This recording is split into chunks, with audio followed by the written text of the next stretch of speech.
I've got an instant classic for you. This is Sean Spicer. The White House yesterday walked back basically the key point of Donald Trump's unsubstantiated allegation about President Obama wiretapping his phones in Trump Tower during the 2016 election.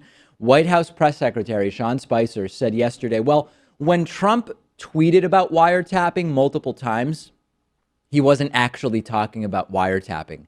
Spicer gave one of these Gong Show press briefings yesterday where he said, wiretapping doesn't mean wiretapping because wiretapping was in quotes. Here's clip number 1. The president used the word wiretap in quotes to mean broadly surveillance and other activities. And again, here is clip number 2. Sean, two for you. I just want to go back to something you just said a minute ago that, what the president meant when he tweeted about the wiretapping was, and you sort of explained it.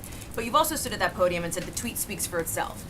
When do you decide when a president's tweets, when his words are open to interpretation, and when those words stand on their own?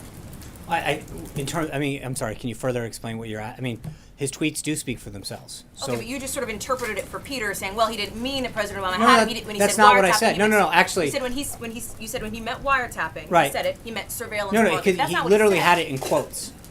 So you're interpreting the tweet for us, it sounds like. No, in some cases I'll ask him what did the quotes mean, and he'll say. Did you ask about this tweet? I did. What did he say? He said they were in quotes. It was referring to surveillance overall. Trump was very explicit and literal about this, saying, terrible, just found out that Obama had my wires tapped in Trump Tower just before the victory. Nothing found. This is McCarthyism. Then tweeting, is it legal for a sitting president to be wiretapping a race for president prior to an election?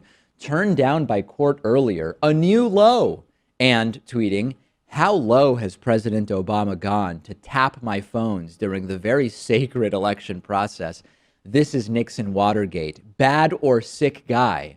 Wiretapping is not some broad term used to refer to surveillance overall, as Spicer is saying. The Merriam-Webster dictionary has two definitions: to tap a telephone or telegraph wire in order to get information, and number 2, to tap the telephone of. So even if wiretapping somehow meant general surveillance, it would still mean that Donald Trump is claiming President Obama had surveillance on him during 2016, and we're back to where we started. That is a claim made with no evidence. Hopefully, media won't focus on this too much, and they'll report on the other insane, more important things that are going on in Washington as we do on this program, because this yet again seems like a way for Donald Trump to obfuscate other things that are going on. Hey, look over there, wiretapping. But it's still really important to touch on the reality that the president of the United States is tweeting groundbreaking claims, what would be groundbreaking realities if they were true, with really consequential implications without presenting any evidence. He makes the claim and tells other government officials, go and figure it out. And obviously, they can't figure it out because it appears to not be real. And the most important point is, if it's real, if indeed Donald Trump was wiretapped by the Justice Department under Barack Obama, that's really bad for Trump because it would indicate that he was suspected of doing really serious things, most of which would be crimes. Send me your thoughts about this. I'm on Twitter at @DPakman. The show is on Twitter at David Pakman Show.